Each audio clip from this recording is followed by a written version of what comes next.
have the exclusive pictures, Aman, of the Prime Minister praying at Nathdwara at Shrinathji. So this is not so far away from Udaipur, and this was the schedule. These are pictures from earlier in the day. So even as he touched down in Rajasthan this time around, he has made sure he first goes to Srinathji. This is a revered temple, and there is crores of devotees who throng towards Srinathji. Frankly, for me, it brings back memories because I did my early schooling in Udaipur, and Srinathji was a regular visit. And this is one of the biggest temples for those Krishna Bhakts in all of Rajasthan and across the country. So the Prime Minister at this Srinathji, before he makes his way towards Sirohi Abu Road, and where again he is going to be visiting the Brahmakumari ashram, which is there in Mount Abu. This entire region, this pocket, the difference between Marwar and Mewar, that comes to the fore. Udaipur and this entire region, development of this region, taking the discourse beyond Jaipur, significant. Pallavi Ghosh also with us, Aman Sharma still with us. Pictures at Srinathji and Prime Minister Narendra Modi paying his respects at Srinathji. Pallavi. Very, very pertinent and significant, I would say. One, the Prime Minister's visit and also visiting the temple, which is considered to be one of the most devout deities really in Rajasthan and elsewhere as well. But this is all coming at a time when we are going to see elections in the state in a couple of months' time. But more importantly, just yesterday, we saw that the knives were out, gloves were off. The Congress Party's massive infighting completely came out to the fore. Sachin Pilot versus Ashok Gehlot. Accompanying the Prime Minister, of course, as per protocol, is the Rajasthan Chief Minister, Mr. Ashok Gehlot. But, I think that's going to be an important point. The Prime Minister going ahead with the developmental work, very clearly sending out that message that you may be... And I remember the Prime Minister, when he was last time round in Rajasthan, had made a reference to the fact that while the Congress Party is fighting with each other, we are here to do our job, which is essentially to ensure that development takes place for the people of Rajasthan. Also, the very quick messaging which goes across is that the Congress Party is soaked in infighting and never provide you a stable government. You only have to then look at the BJP.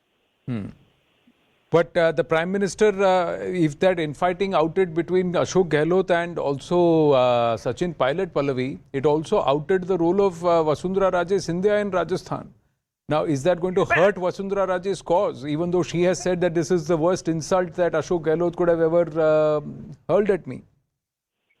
The whispers in the corridors of power in Rajasthan, and that's an insinuation which often comes in from Sachin Pilot supporters, is that Ashok Gehlot has been soft on Vasundhara Raje Scindia and vice versa. I mean, you also cover the BJP, so you would know this better, Anand, that the BJP has been very, very careful about announcing any kind of a CM face, particularly in Rajasthan. Vasundhara Raje Scindia, charismatic, a very tall veteran leader. I don't think any political party, and certainly not the BJP, can avoid, kind of afford to, oust her or afford to antagonize her. And she's certainly going to be one of the most high-profile faces as far as Rajasthan politics go. I think Vasundhara Raje Scindia's very strong outburst and scorching of all those allegations and points made by Ashok Gehlot was essentially also a message she was sending out to a party that please don't go by this whisper campaign against me, because it only tries to demoralize our cadre and also show me down. Yes, interestingly, Srinathji has its own story, Pallavi and Aman, that this is again infant Krishna, a 7-year-old Krishna Swarupa. That's the presiding deity at Srinathji. In Nathdwara, it itself means the dwar or the gateway towards the Nath or Jagannath. That is Krishna.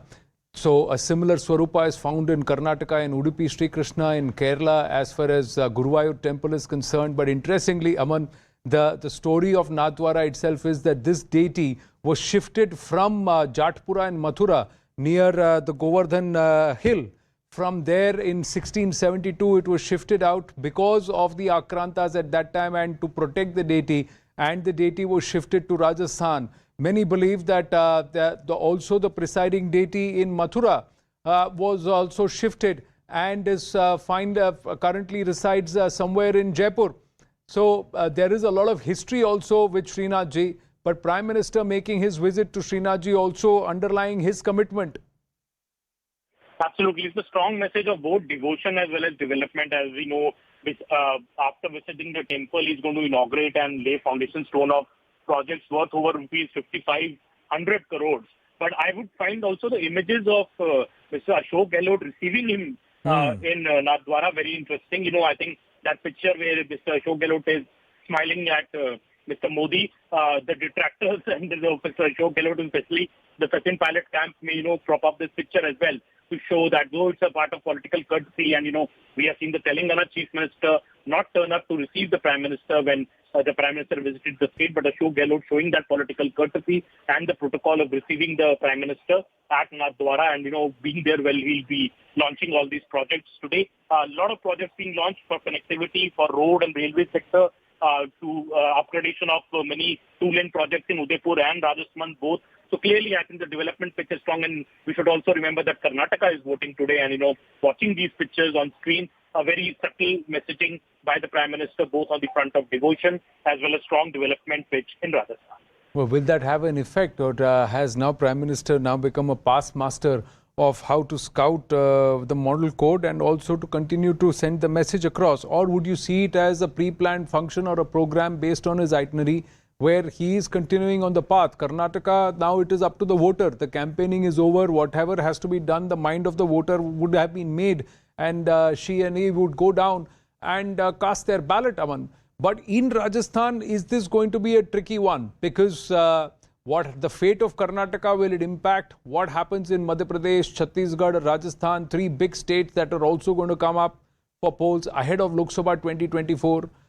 His meeting all the pundits there, playing, giving the respects, the historical significance of Shrinathji itself, the importance in the Vaishnava Parampara, even all followers of Advait Vedanta, or more importantly, those who remember the history, that this presiding deity, this Bal Krishna, should actually have been in Vrindavan, but was moved out just to protect it from a marauding and invading Aurangzeb.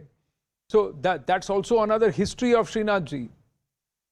Absolutely. And the point you mentioned about Karnataka, obviously BJP is looking at the Karnataka state very, very closely. And, Congress obviously would want to win Karnataka to carry on the momentum, especially after the Bharat Jodo Yatra, and show it as a victory, show it as an impact of the Bharat Jodo Yatra and Rahul Gandhi's disqualification. But I think in the last 10 days in Karnataka, the BJP put up a very, very strong comeback, a very, very strong fight the BJP put up. It's a close election, touch and go, as many people are saying. And obviously, if we remember from 2018, though BJP was the single largest party in Karnataka, it could not form the government. BJP lost in Chhattisgarh, Rajasthan and Madhya Pradesh, but came back with an even bigger number in the 2019 Lok Sabha election. So I think the voter is very clearly differentiating now between a Lok Sabha election and a state election. The state election is being fought on state issues, local issues, and I think that is what is going to determine the Karnataka election. But obviously the BJP clearly putting it the word that the PM used for Karnataka, to make Karnataka number one state. I think it was a strong pitch on development, and a similar kind of pitch now when we see the PM later going for his developmental programs and his speech significantly. I think he's going to focus a lot that how BJP could bring that difference back to Rajasthan, and BJP was bringing that development to Rajasthan when it was in power 4 years back, and how that process may have been halted after the BJP went out of power in Rajasthan.